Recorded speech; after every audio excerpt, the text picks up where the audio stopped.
and they're not here, but I think we'll go with the main ones here. The vision of oneness is what has been taught at Chinmaya Mission. The oneness means there is no division. There is absence of division when you talk about oneness. Chinmaya Mission has been practicing Vedantic principle going back to thousands and thousands of years. The word faith here needs to be understood by all of us, okay? Faith in these scriptures, faith in what the scripture says, and not interpreting the way we want to interpret them. I think that's where the problem really comes in this world, is everyone interprets the religion and the teachings of the religion in their own words and go about doing business of whatever they feel like doing it. There is only one meaning when it comes to religion. The religion, as far as I see it, there are not more than one religion. I call it a religion, or I call it the religion. The religion, the reason I say it, because the religion is on the word in Hindi called dharma. The word dharma means dharayate iti dharma. Dharayate means the one which supports this whole world is the God principle. And that's what I bet you all the religion talks about, the same thing. And why do we have so many views about religion, and how come a common man out there does not understand that why religions are different? As far as Vedanta is concerned, there is only one religion, and that is the religion described by God. When we talk about the saints, we're talking about individuals who live this principle when they're living. Saints in some religions are declared after they die. In Hindu religion, we believe saints are born, saints live, and saints teaches you how to live this life in this world. That's what the saints are. So the saints are, there could be saints sitting in this room too, and we wouldn't know them, but they're not going to come out saying it. So saints are the individuals who believe in the God's message, and they are the one who are bringing that message of peace and humanity and compassion for everyone. The religion, when I say dharayate iti dharma, it's mainly based on the nature and the nature principle. When you talk about the sun and the moon do not discriminate against which area of the city or town it's going to give light or the coolness to. It does not. And same way the saints teaches us that principle by saying it, that don't really judge individuals based on their skin or their color, or based on the way they're dressed, or based on the way they speak or talk.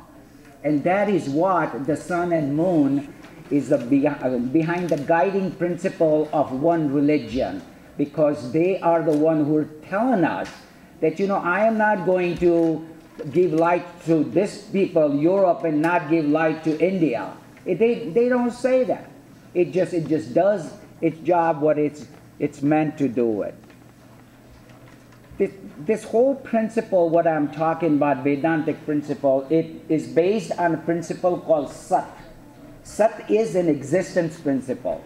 The existence principle is being experienced by all of us in living beings as well as non-living things. Okay, this mic is, you are and is never changes.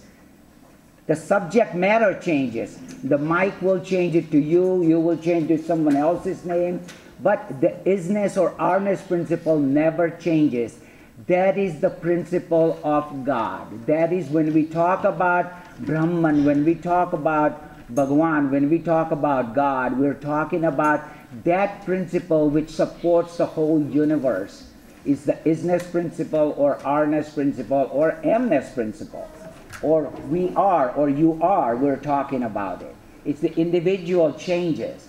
So the minute we start looking at it like the saints have done it, we're going to see changes in ourselves not in the spiritual life, guys, but in our secular lives. We can do that.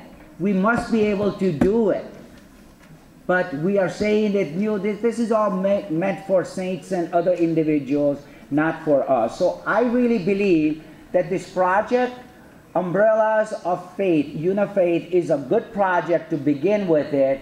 And based on this, what these guys can carry, a message of UniFaith, a message of one unity with diversity. And that is the message I would like them to take it. And instead of having various umbrellas, I would just call it Umbrella of UniFaith. Okay? Because that is what we need to do. Is even umbrella, make it a one umbrella. Okay? And all 5 of you stand under one umbrella. And I think that's what we need to do. Is not to have even a plural.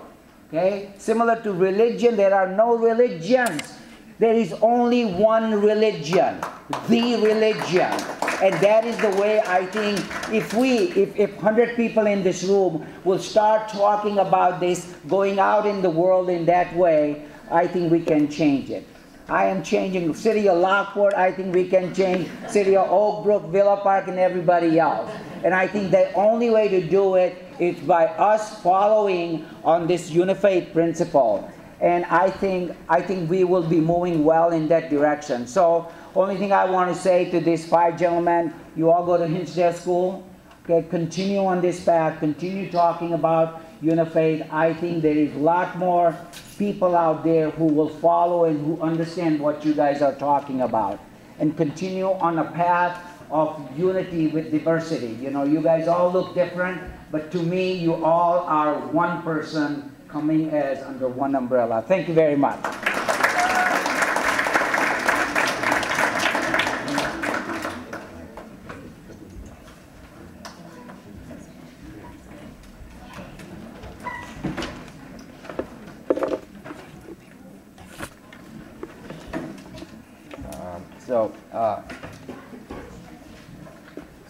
Good afternoon. My name is Jacob Hall. I am Jewish, and I belong to Temple at Chaim in Lombard.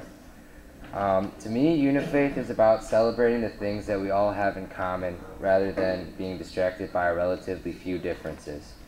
The ability for us to celebrate what we have in common does not require us to understand each other's point of view. Our next speaker works directly to foster dialogue among people of different faiths so that they can see each other's points of view. Mr. Omer Muzaffar is the Assistant Executive Director of IQRA International Education Foundation.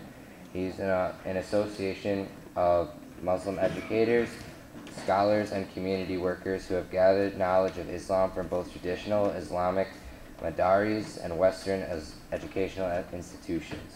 Mr. Muzaffar is also an adjunct professor, Department of Theology at Loyola University and the University of Chicago. Thank you, Mr. Muzaffar, for coming today.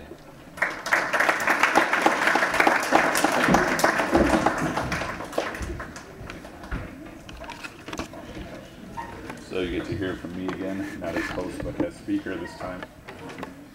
So my responsibility is to speak briefly about Islam and this idea of UniFaith. And I'll make reference to just a few very, very brief points. First and foremost, I was speaking at a Jewish congregation last month. And in that conversation, the room was full. Everyone wanted to hear what did the Muslim have to say about Islam to an audience of devout Jews. And the discussion I gave related to the events that Muslims have been experiencing over the past year. That over the past year, those of you, I mean, we've all been following the news, we've been seeing that our environment has been getting progressively more and more crazy, more and more hectic. Our individual societies within America, things have been getting more and more polarized. And in the case of Muslims, we have a few significant cases. One is the attempt to build an Islamic center at Ground Zero, and the other was this man in Florida who decided he was going to start burning copies of the Quran. So in this conversation that I was having at the synagogue, I made this point that the people to whom I was speaking in that room, they knew exactly what Muslims were experiencing.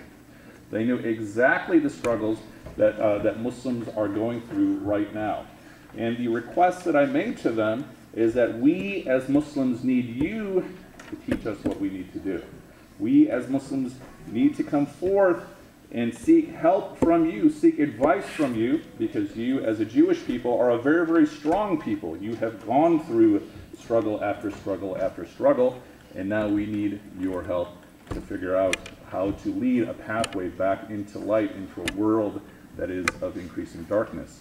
And I was very pleased and very humbled by the response afterwards. It seemed that person after person after person, including the head of the congregation, including the lead rabbis, all came up to me and said, you tell us exactly what you want us to do and we'll do it for you. And that is the other side here of UniFaith. So one side of UniFaith is the responsibility that each and every one of us has to fulfill our tradition. Because as you fulfill your tradition, you will see value not only in yourself, you will see value also in all of the rest of creation, starting with other people. That you will value people not only because of how they are similar to you, but also because of how they are different from you. We have a passage in the Quran, this is in Surah chapter 49, around verse 13, that tells us that God created us in many tribes and colors so that we can get to know each other, right? That this is part of our struggle. So as our brother from Lockport, I live in Orland Park, so I'm your neighbor, spoke about one religion and change coming through this one religion. And as my colleague Perry mentioned, this idea of the circle and each and every one of us getting closer and closer to the circle, I'll mention this word that we translate often in English as faith in Islam. This word is iman. And what does iman literally mean? It means to have such a level of security that people by being in your company feel secure. That you have faith that when you have such a level of security that people just by being in your company feel secure. And that becomes the effective result of each and every one of us fulfilling the traditions that we've been raised with or the traditions that we've embraced. That we create this circle, we change through this circle, and with the result of that we begin to develop a bond that tightens us closer and closer together. And the last point I'll make is from the very first passage of the Quran, the very, very first line of the Quran. In Arabic it is Bismillahir Rahmanir Rahim. And it translates very loosely as in the name of God, the most merciful, the eternal source of mercy. That when we speak of the divine in our traditions, we speak of the divine as this source of mercy, as this source of love. And just as my brother here mentioned, that when we mention Rahman, the highest in mercy in our tradition, we speak of mercy that God has for each and every person. An intimate mercy that God has for each and every person, regardless of whether or not the person even has a connection to the divine. Just like the sun giving light to everyone. We use the analogy of rain. When rain falls in each and every person, regardless of who you are. And then the other word, that the eternal source of mercy, we are taught that that is like the mother's love for her child. That a mother takes care of, let's say, 6 children. She will love all 6 children, but the way she loves her own child will be very unique. And in that way, the divine has an individual relationship with each and every one of us. But the divine has a relationship of mercy with everyone, but with each and every one of us, each and every one of you, the divine has a very unique relationship with you according to how you are, according to what you are, and according to the potential of what you can be. So with that, I really, really appreciate this fact that we are together, and I do hope and pray that this will bring us even further down a path to developing transformation within ourselves, transformation for each other, and then to bring others to join us. So with that, peace and blessings of God be upon each and every one of you, and now we'll get into the action. So also let's extend a round of applause to these guys who, for the very least, that they've been standing up here this whole time. Okay.